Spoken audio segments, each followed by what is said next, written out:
CPS ఉద్యోగుల పంతం వెంటనే సిపిఎస్ విధానాన్ని వెంటనే ఉద్యోగుల పంతం సిపిఎస్ ఉద్యోగుల పంతం సిపిఎస్ ఉద్యోగుల పంతం మాకొద్దు సిపిఎస్ విధానం ఉద్యోగుల పంతం సిపిఎస్ విధానాన్ని వెంటనే సిపిఎస్ విధానాన్ని మాకొద్దు సిపిఎస్ విధానం అమలు చేయాలి ఉద్యోగుల పంతం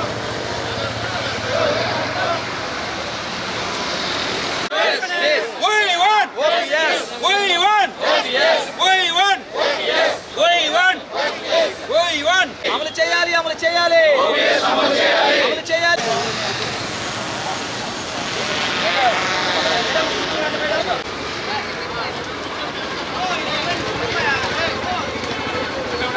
ఓపీఎస్ ముద్దు ఓపీఎస్ ముద్దు ఓపీఎస్ ముద్దు ఓపీఎస్ ముద్దు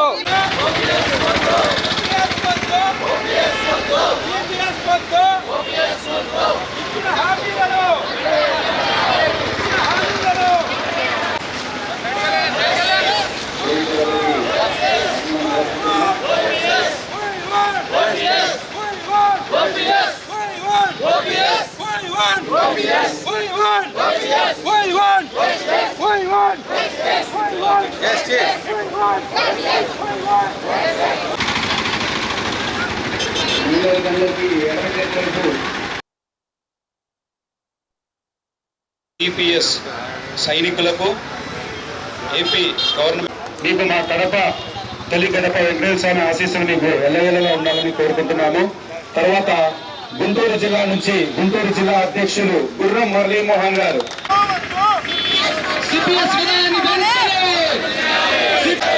రద్దు చేయాలి అమలు చేయాలి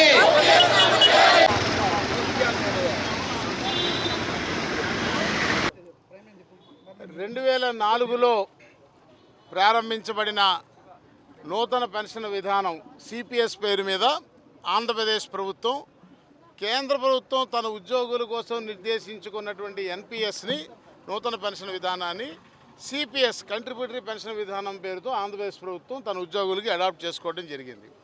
అయితే దురదృష్టవశాత్తు భారతదేశంలో ఇప్పటిదాకా చేసిన ఏ చట్టాలైనా కూడా సంబంధిత స్టేక్ హోల్డర్స్ సమాజంలో ఆ సంబంధిత స్టేక్ హోల్డర్స్తో కనీస మాత్రమైన చర్చ జరపకుండా వారి భవిష్యత్తుని వారి కుటుంబాల యొక్క భవిష్యత్తుని నిర్ణయించేటువంటి ఒక నిర్ణయాత్మకమైన చట్టం ఈ సిపిఐ నూతన పెన్షన్ విధానం అనేటువంటి విషయాన్ని సందర్భంగా నేను మనవి చేస్తా ఉన్నా. This is the first atrocity. ఇది ఉద్యోగ వర్గం మీద కేంద్ర రాష్ట్ర ప్రభుత్వాలు చేసిన మొట్టమొదటి అరాచకంగా నేను అభిప్రాయపడతా ఉన్నా. ఇక రాష్ట్ర ప్రభుత్వం పరిస్థితికి వస్తే సరే ఆ కేంద్రం చేసిన చట్టాన్ని మేము అడాప్ట్ చేసుకుంటామని చెప్పినటువంటి రాష్ట్ర ప్రభుత్వం కేంద్రం దానికి సవరణలు చేసినప్పుడల్లా రాష్ట్ర ప్రభుత్వం చేయాల్సి ఉండగా ఈరోజు వరకు చేయటంలా.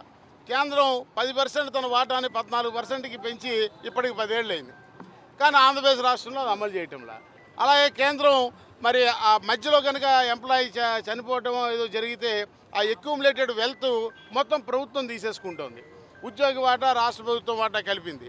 వాస్తవానికి ఎవరి వాటా వాళ్ళకి పంచడానికి కేంద్రం నిర్ణయం మార్చింది. అది రాష్ట్రంలో అమలు చేయటంలా.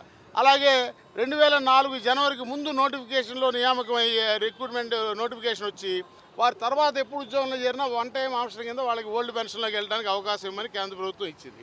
అది కూడా కేంద్ర ప్రభుత్వం తన అంతటి తాను ఉద్యోగుల అభిమానంతో లవ్ అండ్ అఫెక్షన్తో ఏమి ఇవ్వాల. కేజ్రీవాల్ గవర్నమెంట్ సుప్రీంకోర్టుకి అప్పీల్కి వెళ్తే సుప్రీంకోర్టు ఇచ్చిన జడ్జిమెంట్ మేరకు ఇవ్వాల్సి వచ్చి ఇచ్చింది. సరే దాన్ని ఈ రాష్ట్రంలో అమలు చేయటంలా. ఇక వీటికి తోడు అసలు ఈ సిపిఎస్ యొక్క ప్రభావం ఏ రకంగా ఉంది అనేది మొట్టమొదట బయటపడింది ఈ కడప జిల్లా నుంచే. ఇక్కడ వాస్తవంగా సిపిఎస్ ఉద్యోగులు కూడా తొలి రోజుల్లో ఆ విధానం అమల్లోకి వచ్చినప్పుడు దాని పర్యవసానం ప్రభావం వారి జీవిత చరమాంకంలో ఏ రకంగా ఉంటుందనేది ఎవరికి అవగాహన లేకపోయింది. ఇదేదో స్టాక్ మార్కెట్లో పెట్టుబడి పెడతారు, కోటాను రూపాయల ఆదాయం వచ్చేస్తుంది, స్టాకుల మార్కెట్లో వచ్చిన డబ్బులంతా అని అనుకుని భ్రమల్లో ఉన్నారు. ఆనాటి ఉద్యోగ సంఘ నేతలు కూడా వీళ్ళని అలాంటి భ్రమల్లో ఉంచారు. అయితే దురదృష్టం కొద్దీ దాని యాక్చువల్ ఎఫెక్ట్ ఎప్పుడు తెలిసిందంటే కడప జిల్లాలో ఒక టీచరో ఉద్యోగో సిపిఎస్లో ఉన్నవాడు చనిపోయినప్పుడు ఆ ఉద్యోగి కుటుంబానికి ప్రభుత్వంలో అమలు చేస్తున్నటువంటి సామాజిక పింఛను నాటి ప్రభుత్వంలో ఇచ్చేటువంటి 3,000 రూపాయలు సామాజిక పింఛను కూడా ఆ కుటుంబానికి రాని పరిస్థితి ఏర్పడింది. అన్నేళ్ళు సర్వీస్ చేసిన తర్వాత 3,000 రూపాయలు కూడా పెన్షన్ రాకపోతే ఆ కుటుంబం ఎలా బతుకుతుందని అప్పుడు వీళ్ళలో చైతన్యం ప్రారంభమై మాకు ఈ సిపిఎస్ వద్దు, మమ్మల్ని కూడా ఓపీఎస్లోకి తీసుకువెళ్ళండి, ఈ దేశ సర్వోన్నత న్యాయస్థానము నిర్దేశించిన న్యాయ సూత్రం ప్రకారం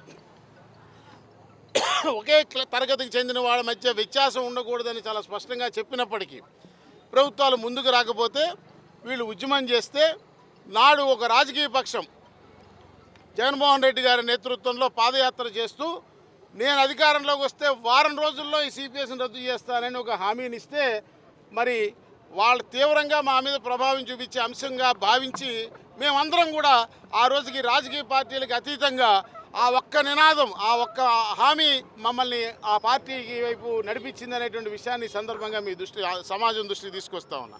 అయితే అధికారంలోకి వచ్చాక మా నాయకుడు తెలియక హామీ ఇచ్చాడని చెప్పి ఆ సకల శాఖ మంత్రి గారైన సజ్జల రామకృష్ణారెడ్డి గారు దాన్ని తప్పించుకునే ప్రయత్నం చేశారు. సో అప్పుడే ఆంధ్రప్రదేశ్ ప్రభుత్వ ఉద్యోగుల సంఘంగా మేము ఈ సిపిఎస్ మీద అధ్యయనం చేసి ఆంధ్రప్రదేశ్ రాష్ట్రంలో అమలు జరుగుతున్న సిపిఎస్కి రాజ్యాంగబద్ధత లేదు అని చాలా స్పష్టంగా చెప్పాం. అంటే మా మీద చాలా దాడి చేసింది నాటి ప్రభుత్వం.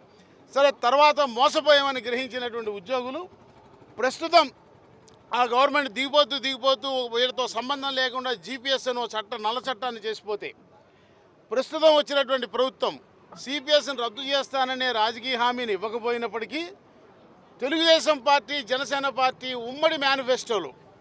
ఉమ్మడి రాజకీయ మేనిఫెస్టోలో సిపిఎస్, జీపీఎస్లు సమీక్ష చేసి ఉద్యోగులకి మెరుగైనటువంటి పెన్షన్ విధానాన్ని తీసుకొస్తామని చాలా స్పష్టంగా హామీ ఇవ్వడం జరిగింది.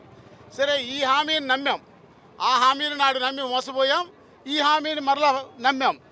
నిజంగా ఏదో ఒక న్యాయం జరుగుతుందని ఆశించాం.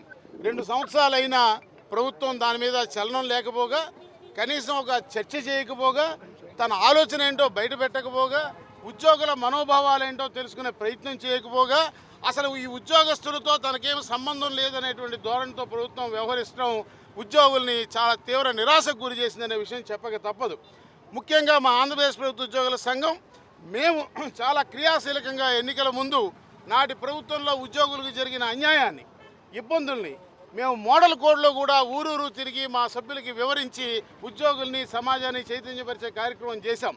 అందులో భాగంగా పోలీసులు మాకు నిర్బంధాలను కూడా ఎదుర్కొని నాడు ఇదే కడప నడిబొడ్డు మీద 3,000 మందితో మేము నాడు సభ పెడితే నువ్వు కడపలో మీటింగ్ పెట్టి తిరిగి బెజవాడ తిరిగి వస్తావా అని నాడు పోలీస్ డీఐజీ మమ్మల్ని బెదిరించాడు.